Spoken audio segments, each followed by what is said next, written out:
Hello, good afternoon. Law of the sea is a very important area, not only for the examination, but for your future career also. Resources in the sea, it has a lot of resources, like the natural resources, water is there, and then it has many other kind of resources that I will also let you know. I will also let you know that how many maritime zones are there. In the ocean, as you all know that oceans constitute around 5/7 of the uh, whole earth. So it has a lot of potential for uh, the resources. And I will also let you know that how international law has developed to regulate the resources of the sea. And then we will also discuss that what is the law on delimitation of the different maritime zones. And finally, we will, or side by side also, we will let you know that what is India's stand, what has been India's position in law. So, if you look at uh,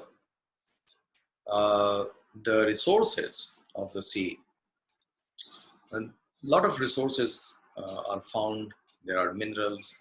There is a lot of gas, fisheries, and then nowadays we communicate with the whole world simultaneously. So it depends upon the communication and how this communication is possible because of the cables which are lying inside the ocean on the bed of the ocean, and then we also derive a little bit of energy from the ocean resources, and there is a lot of potential of scientific research from and inside the ocean. And finally, you might have watched some movies uh, where there is a story that the pirates in some ocean, they are going after kind of treasure, which is treasure of gold, which is somewhere hidden inside the ocean or somewhere in the ocean bed. So you see that these are all stories. It means that oceans have enjoyed always a huge amount of respect amongst the human being, because sometimes in India, like we know that uh, most of the people, they look at the ocean because they think that the gods reside in the ocean, and in the Hindu mythology, it is considered that the abode of Lord Vishnu is in the oceans. So, and it is not meaningless perhaps, because if Lord Vishnu is residing there, uh, it means that a lot of resources are there, and therefore he has to take care of the resources. So the point is that sea and oceans, they have been important, and therefore this is important for our purposes also. Then I will also discuss about the different theories on uh, you know the control. How do you control the resources of the sea? And why you need these theories? Because of the fact that you might have heard that before 15th century, uh, no nation was going uh, to a great extent to explore the sea. But after the advancement of technology, after the nations, uh, they had made great advances in shipbuilding, etc. And thereafter, they had also arms and ammunitions. What happened that they started to go further and further, and they explored the whole world in the 16th century and late 15th century.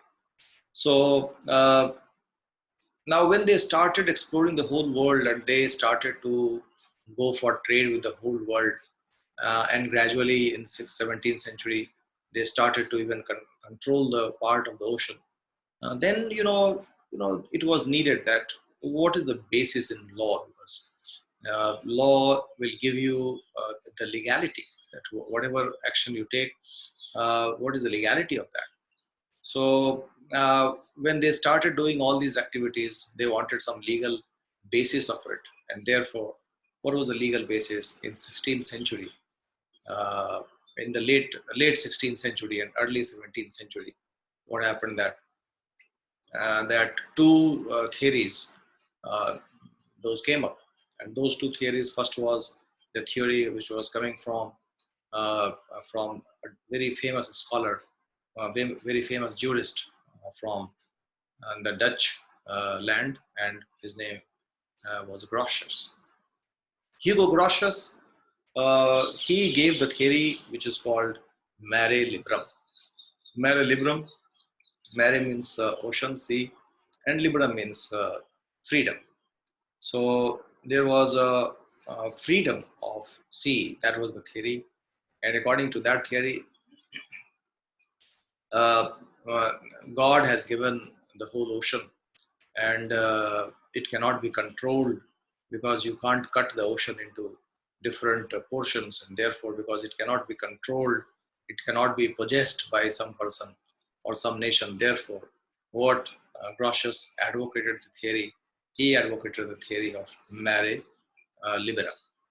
Uh, so that was a very important contribution uh, to the development of international law in 17th century, saying that freedom of seas are free for all.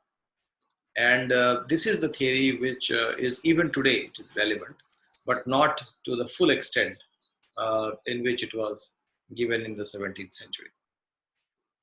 Then the other theory, which was very totally opposite to the first theory, that was Selden's theory, and that's that mare clausum, means sea is closed. And if sea is closed, then why sea is closed? And Selden gave the theory that if the countries have the, the capability to control the resources of the ocean, then they can also be given the power to control the sea, and they can control the sea legally.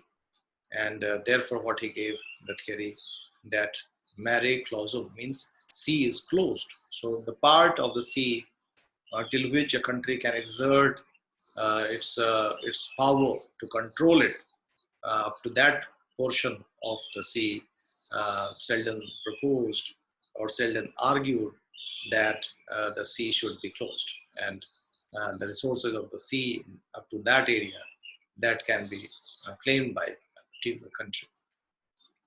Now, if you look at these two theories, those two theories are poles apart. One says that no sea should be free, and other says that the sea should not be free for all. So, and this Selden, this theory found great support in England, because England started, exerting military control over the sea, and therefore, what England wanted, that they should have a legal basis to do that. So, in the 17th century, you might have seen that how these two opposite theories, they laid the foundation stone to develop international law. And thereafter, what happened? I will just bring you to the 20th century. And in 20th century, what happened? That the president of United States after the Second World War was President Truman, and Truman made a declaration, and he claimed large portion of the ocean as territorial waters and continental shelf. And thereafter, every country, because after the Second World War, huge advancements in science and technology, like aircraft, so they could also explore from the whole, from the great height, that okay, what is the potential of, or they could even rescue the ships which were going on the sea.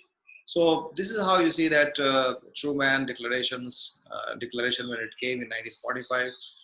Then what happened, that all the nations of the world, they started to think that how ocean resources are important. And then at the United Nations level, what happened, that United Nations also started doing a little bit of work, and as you all know, that United Nations was established just after the Second World War, and United Nations convened two conferences in the late 50s and early part of 60s. So, and those conferences were very important to lay down the modern basis of development of international law. How many maritime zones are there? You can remember just five maritime zones. Those five uh, maritime zones, पांच बोले तो मुट्ठी. Those five maritime zones are territorial waters, and second is contiguous zone, third is continental shelf, and the fourth is exclusive economic zone, and the fifth is high seas. These are the five maritime zones, and I will gradually take you to the first maritime zone. But before going to the first maritime zone, I will tell you about the. I will tell you about the law. What is the latest law to regulate the maritime zone? The latest law is the UN Convention on the Law of the Sea, 1982, and this is the third UN conference. In the third UN conference on codification of the law of the sea, this convention that was agreed, and finally it was agreed in 1982. But the work to start, discussing and deliberating and finally concluding this making of the convention, that work started in 1973 itself in Venezuela. So 1973, for the next 9 years, 8 and some years, this the work was going on to codify the convention. So it was a long time.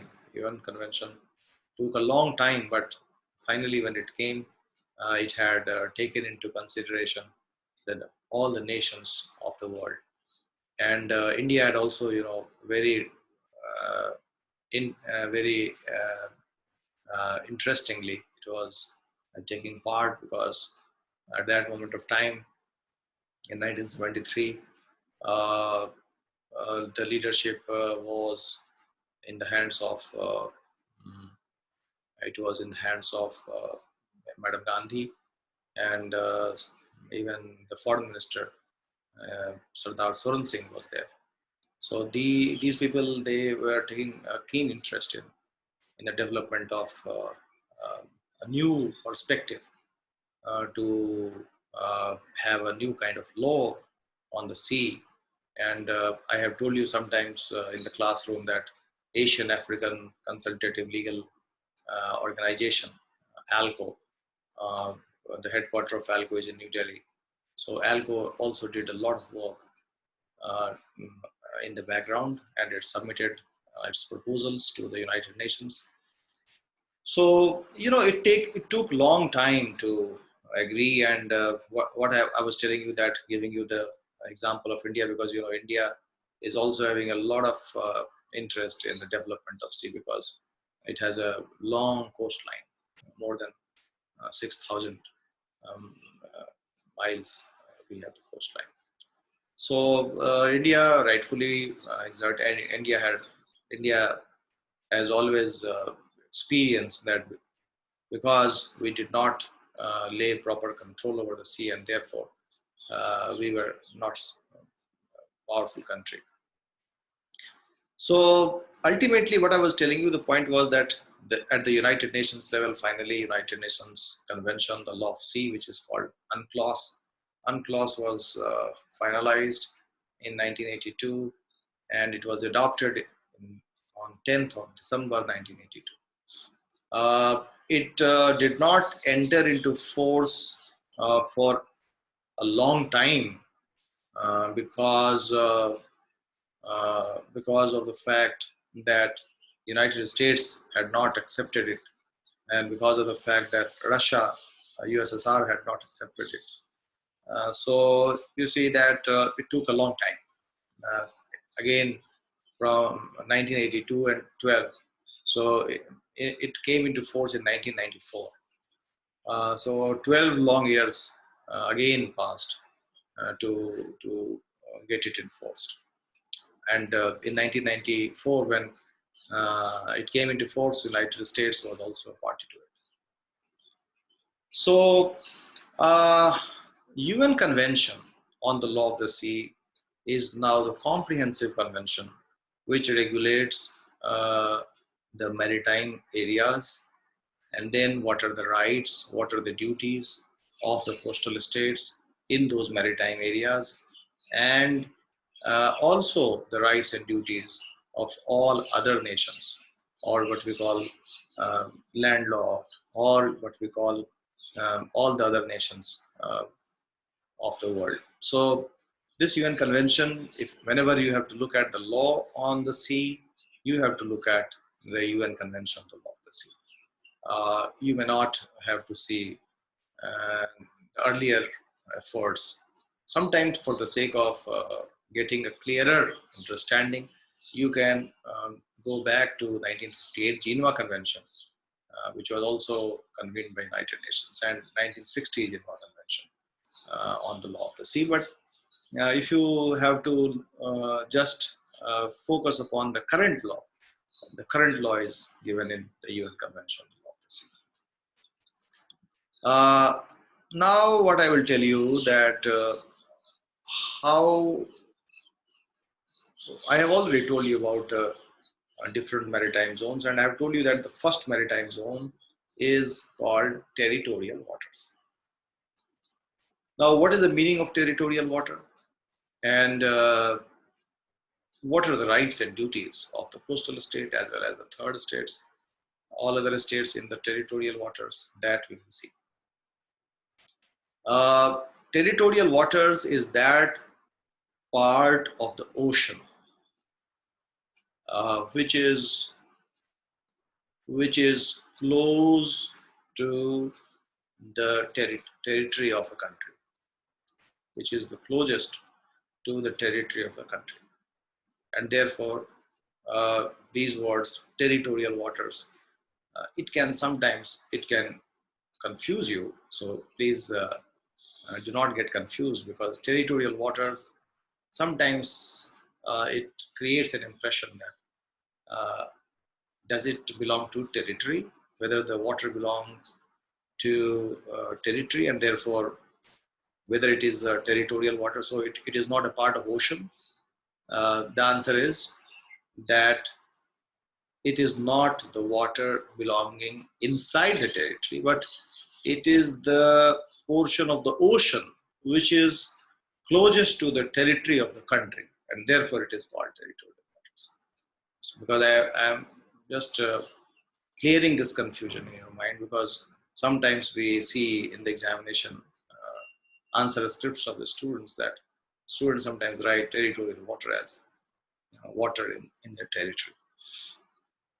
So the territorial water is the closest part, that part of the ocean which is closest to the territory of a country. And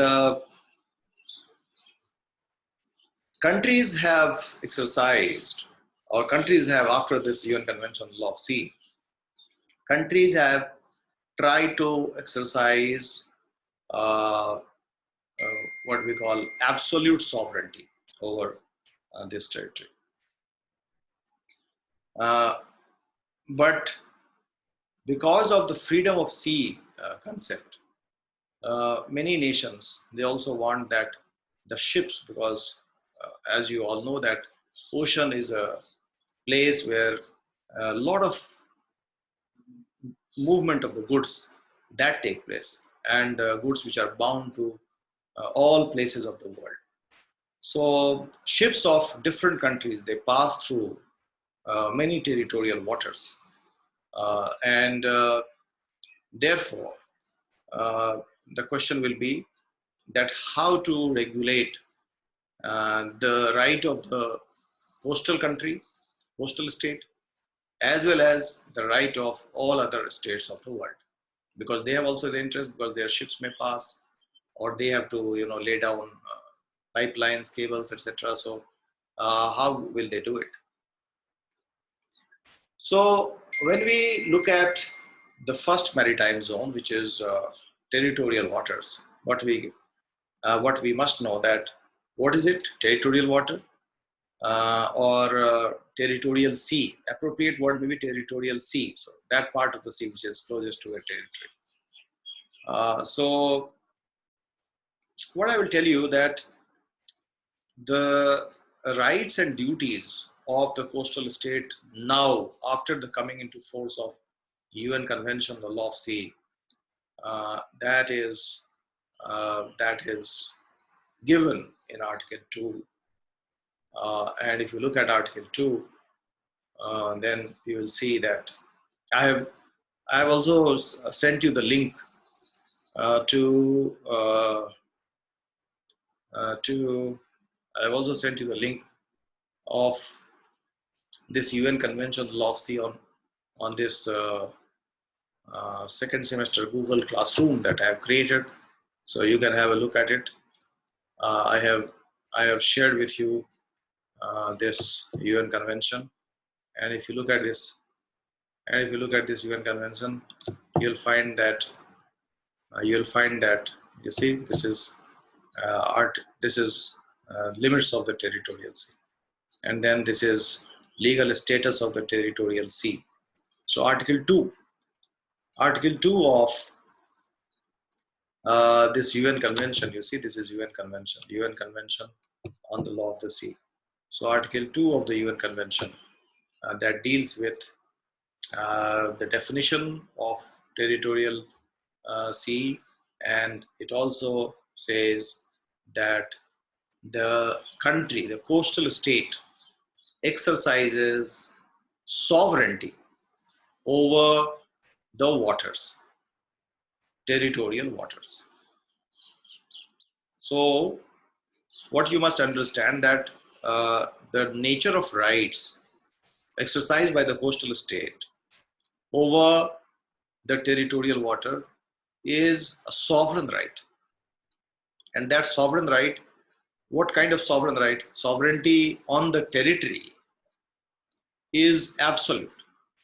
वो कहते हैं ना कि परिंदा भी पर नहीं मार सकता, like that, you see, that in that over the territory, a country exercises absolute control. Means nobody can do without anything without the permission of the government of the state. Likewise, the question may be that what is the kind of sovereign right of a country over the territorial waters? The answer is it is very much like the sovereignty which is exercised by a state on the territory, with a little bit of difference, and therefore that difference will dilute the absolute sovereign right of a country over the territorial waters. So what is that dilution? Dilution is because traditionally all the nations of the world, they have exercised what they have exercised the shipping rights, that they want that their ships will not be stopped because that may be the shorter route, and therefore all the ships of the world, they would enjoy what we call the right of innocent passage. So you look at this point, the right of innocent passage. So this innocent passage is defined in Articles 17 to 19 of the UN Convention. But before that right of innocent passage, which is contained in these articles, what I want to make your mind very clear, that the nature of rights of a coastal state over the territorial sea is almost absolute, except the right of innocent passage possessed by all other countries of the world. So you be very clear that if somebody will try to ask you the formula that what kind of rights are exercised by the territorial state over the territorial sea, the answer is absolute sovereignty minus innocent passage. So what is that innocent passage? I told you that innocent passage, this is the right which is now exercised by all the other countries of the world, and that right is of the passage, means that their ship can also pass through the territorial waters, and if their passage is innocent, then there will be no need of seeking prior permission of the government, right? So this is one important point. I will be coming back to Article 17 to 19, but before that, what I must tell you that the coastal state exercises absolute sovereign rights over the territorial sea minus innocent passage of other nations. Second, the coastal state exercises sovereignty over the airspace over the territorial waters. And the coastal state also exercises sovereignty over the ocean floor beneath the territorial waters. So it means that the whole area up to the territorial sea belong to the coastal state. And this is very important. It means that up to the territorial waters, the jurisdiction of the country extends.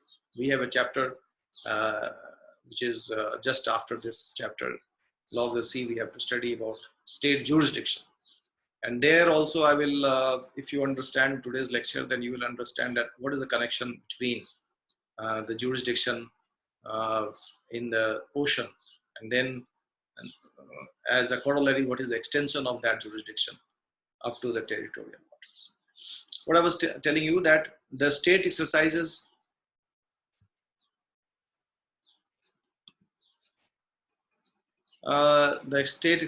full jurisdiction. The state exercises full jurisdiction over the territorial waters.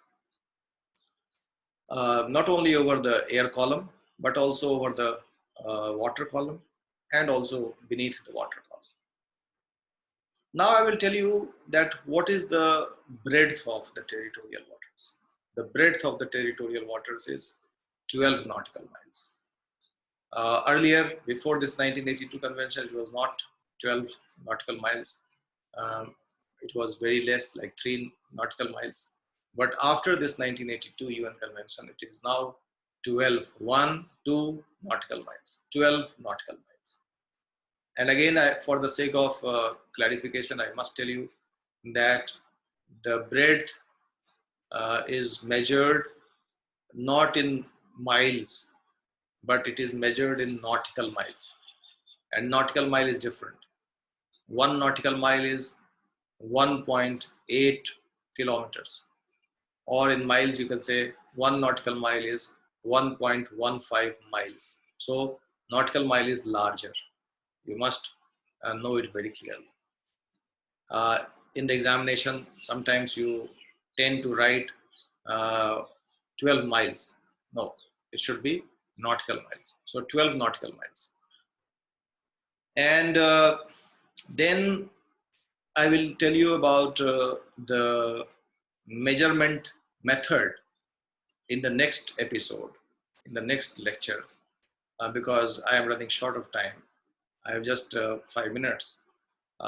Within 5 minutes, what I will tell you that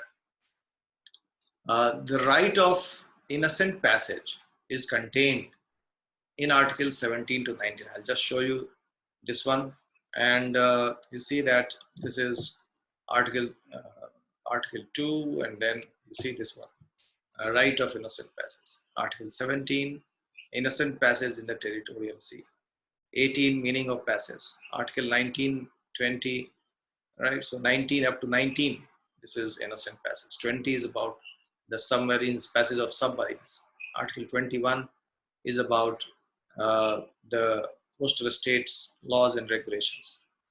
So you see that these at least 17, 18, 19, these articles you must be remembering, because that may be important.